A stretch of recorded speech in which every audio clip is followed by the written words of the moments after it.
Halo teman-teman Banglai dari Sabang sampai Merauke, dari Miangas sampai Pulau Rote. Bagaimana kabar kalian hari ini? Semoga semua dalam keadaan sehat dan berbahagia. Hari ini kita akan mengulas alur film yang berjudul Adrift. Film petualangan romantis yang diangkat dari kisah nyata yang berlatar belakang pada tahun 1983.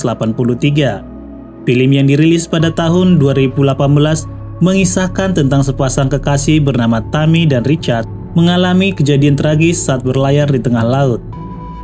Oke teman-teman, seperti biasa sebelum kita memulai ceritanya, fokuskan pikiran, lupakan mantan, lupakan tagihan pinjaman online, lupakan kreditan barang-barang, dan mari sama-sama kita ucapkan ngeri kali lai.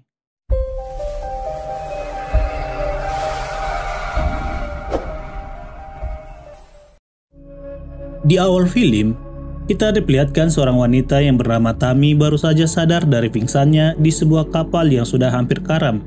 Ia berteriak memanggil nama Richard. Setelah ia berhasil naik ke atas kapal, ia segera menarik sutas tali pengikat lelaki yang bernama Richard itu. Pada akhirnya, teriakan kesedihan atas kehilangan lelaki yang bernama Richard itu menggema. Kita dibawa ke 5 bulan sebelumnya, pada tahun 1983.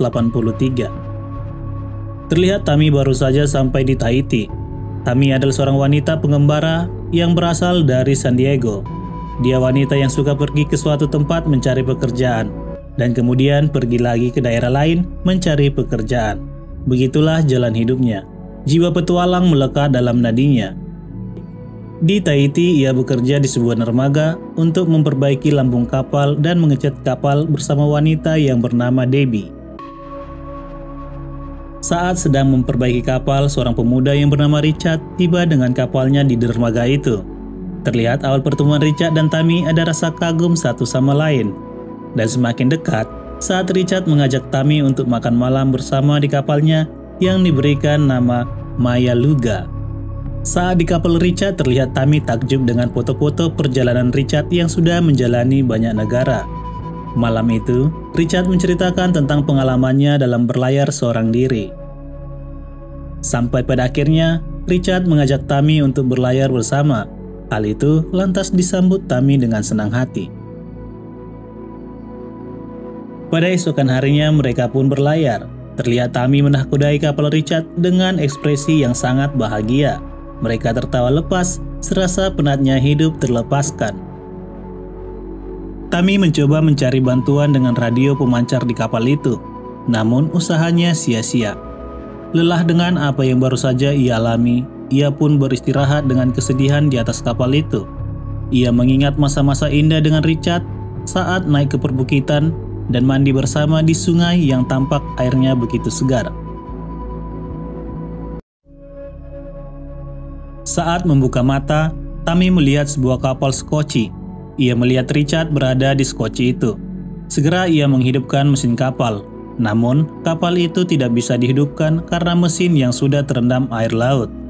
Tidak kehabisan akal, Tammy juga menambal lambung kapal itu dan menyedot air dari kapal itu. Usahanya berhasil. Tammy tinggal mendirikan tiang penyangga layar dan segera menuju kapal skoci itu. Dengan bersusah payah, akhirnya Tammy dapat menolong Richard dan membawanya ke atas kapal. Terlihat kaki Richard mengalami luka yang cukup parah. Rasa sedih dan rasa senang terlihat dari raut wajah Tammy. Jauh sebelum kejadian naas itu, Tammy dan Richard menghabiskan malam dengan hati yang dipenuhi oleh bunga-bunga cinta yang aduhai. Telah banyak pelabuhan yang disinggahi oleh Richard, dan pelabuhan terakhirnya adalah hati seorang wanita yang bernama Tammy. Di malam itu, Richard dan Tammy resmi dan sah menjalin hubungan asmara cinta nan membara. Langit gelap dan setangkai bunga menjadi saksi cinta mereka. Saat sedang berdangsa pada malam itu, serasa dermaga Tahiti adalah milik mereka berdua saja. Ah, indahnya saat jatuh cinta. Kini terlihat Tammy ingin menaruh bantal di bawah kepala Richard. Namun saat Tammy mengangkat kepala Richard, ternyata bukan hanya kakinya saja yang luka, namun tulang rusuk Richard juga patah. Film berpindah saat Tammy dan Richard belanja di pasar. mereka berdiskusi tentang tujuan berlayar mereka. Pada akhirnya, Jepang menjadi tujuannya. Di tempat itu, Richard bertemu dengan teman lamanya yang bernama Christine dan Peter. Kemudian Peter mengajak Richard dan Tammy untuk ngopi-ngopi santuy sejenak. Di situ Peter meminta kepada Richard untuk membawa kapalnya ke San Diego dengan bayaran $10.000 dan akan memberikan tiket gratis kembali ke Tahiti. Mendengar hal itu, Richard pun setuju, namun Tammy juga harus ikut. Dan akhirnya tawaran itu pun deal. Tammy mencoba untuk menghitung titik koordinat keberadaan mereka secara manual. Ternyata kapal mereka sudah sangat jauh lari dari jalur perlintasan kapal dan perlintasan pesawat udara. Dan Tammy mengatakan bahwa mereka akan mati di tempat itu. Tetapi Richard memberikan semangat kepada Tammy dengan berkata bahwa mereka akan baik-baik saja. Cinta menutupi kekurangan terpancarkan dari kisah cinta mereka. Terlihat Tammy duduk di dermaga cinta mereka. Tammy mengatakan bahwa ia tidak mau ikut berlayar ke San Diego, karena itu adalah tempat asalnya. Tammy belum mau pulang, dan mengizinkan Richard untuk pergi jika ingin pergi ke San Diego. Namun, Richard juga membatalkan tawaran Peter. Richard berkata bahwa dia telah berlayar separuh dunia untuk menemukan cintanya, dan saat menemukan, maka dia tidak akan melepaskannya. So sweet. Kalimat ini akan Bang Lai ingat agar suatu saat dapat dipakai menjadi jurus pamungkas memikat hati wanita. Tuh kan, Tammy aja sampai tersipu gitu. Ngeri kali, Lai. Saat Tammy melihat peta, Richard berkata lebih baik kita mengarahkan kapal menuju San Diego. Namun, Tammy memilih menuju Hawaii, arah navigator yang sering dituju para pelayar dunia zaman dahulu.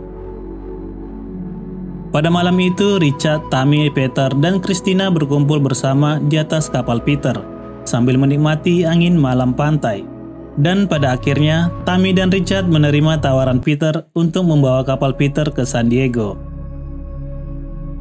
Sebelum berlayar, Tammy mengirimkan surat kepada ibunya bahwa dia akan segera pulang sebelum hari Halloween tiba.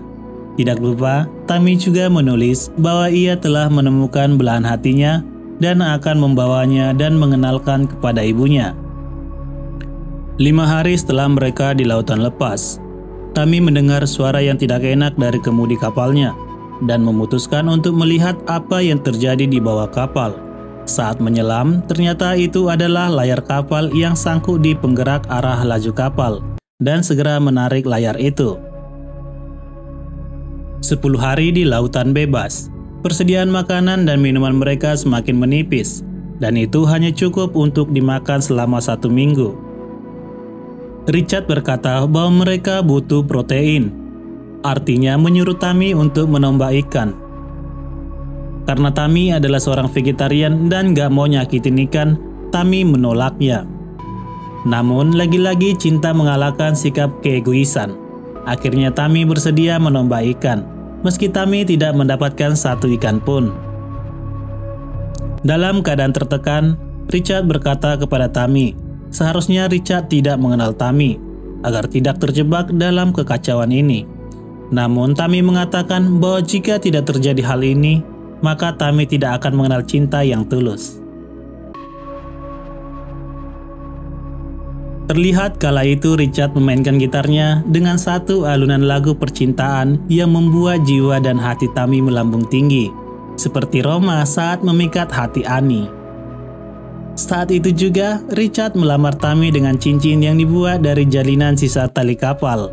Tapi apalah arti sebuah benda dibandingkan nilai cinta yang sesungguhnya. 29 hari di lautan lepas. Saat malam tiba, Tammy terbangun karena sebuah kapal kontainer mengarah ke kapal mereka. Kesempatan untuk bisa keluar dari lautan lepas ini. Tammy segera menembakkan suaranya. Naas, kapal itu lewat begitu saja seperti tidak melihat tanda yang ditembakkan Tammy. Dan ternyata itu hanyalah halusinasi Tammy. Seekor burung merpati tiba-tiba saja singgah di kapal mereka. Suatu pertanda buruk, di mana burung itu seharusnya tidak bisa sampai ke kapal mereka, karena kapal mereka sangat jauh dari daratan. Richard segera mencari informasi dari radio kapal. dan pengawas cuaca mengatakan bahwa terjadi badai tropis dalam kategori 4. Itu adalah badai yang sangat besar. Segera Tami memutar haluan untuk menghindari badai tropis. Namun mereka harus terjebak dalam ombak dan badai tropis kategori 4 itu. Bersusah payah Richard dan Tami mengarahkan kapalnya agar tidak karam. Melihat situasi yang semakin parah, Richard memaksa Tami untuk masuk ke dalam dek kapal. Sementara Richard berusaha mengendalikan kapal sendirian. Dan akhirnya kapal mereka pun harus terbalik dihajar ganasnya ombak Laut Pasifik.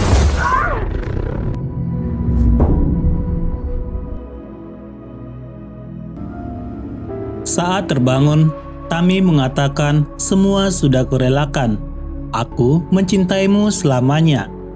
Ternyata Richard yang selama ini menemaninya di atas kapal hanyalah halusinasi Tami. Richard tidak pernah ditemukan saat tragedi kapal mereka dihantam ombak. Ya, selama ini Tami sendirian di dalam kapal itu. Pada akhirnya Tami memberanikan menombak ikan dan berani untuk memakannya. Meski sudah tidak bersama Richard, namun hidup harus tetap berlanjut. Sampai pada akhirnya, setelah 41 hari di laut, seekor burung merpati menghampiri kapalnya, dan terlihat bahwa Tami sudah dekat dengan sebuah pulau. Saat Tami melihat sebuah kapal, Tami menembakkan suaranya, yang langsung direspon oleh nakoda kapal. Akhirnya, Tami dapat selamat dari peristiwa itu. Setelah sehat, Tami mengunjungi kapal Richard yang diberikan nama Maya Luga yang tetap bersandar di pelabuhan Tahiti, yang sekaligus tempat berlabuhnya hati Richard kepada Tami. Tidak tahan dengan kerinduan akan kehadiran Richard, Tami tidak hentinya menangis di dalam kapal itu. Kapal yang mempertemukan dua sejoli di dalam maligai cinta. Di akhir film, kita diperlihatkan foto-foto kenangan Richard dan Tami. Richard boleh tidak ada di dunia ini, tetapi di dalam hati Tami, Richard selalu hidup. Dan sampai saat ini, Tami tidak pernah berhenti berlayar. Oke teman-teman Bang Lai, terima kasih sudah menonton alur ceritanya. Sampai jumpa kembali di alur cerita selanjutnya.